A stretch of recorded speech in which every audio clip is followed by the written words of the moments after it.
Greetings, players! The 8.1 update is going to add to your motor pools the vehicles of the first tank-building nation. In this episode, we will take a closer look at their features. So let's see what the steel beasts from Old Blighty are like.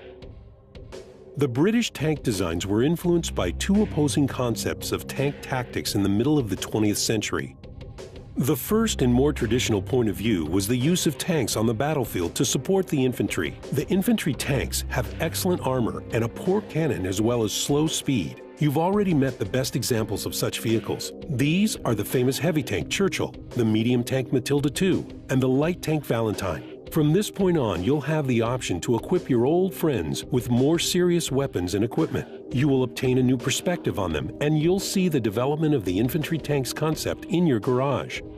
The other significant concept of tank usage emphasized mobility, in which tanks would do fast raids in the enemy rear areas. Cruiser tanks have thinner armor, whilst their speed is higher. Players have already met tanks of this branch. These are the air-mobile tank Viertracht, the cruiser tank Crusader, and the heavy Cromwell, and of course, the tank known by everyone who has an interest in tank history, Comet. This was the best British tank to see service in World War II, and this heavy cruiser laid the way for the capital or universal tank.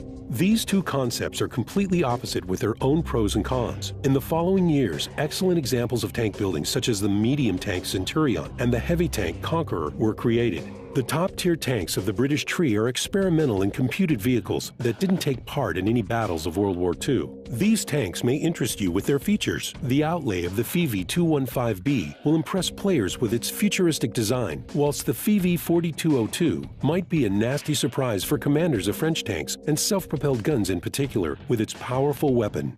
In the following episodes, we are going to take a closer look at the history of tank building in the United Kingdom. We will tell you about lots of tactical uses for each tank of this tree on the battlefield. In addition, we will tell you about changes that you will see in the next update.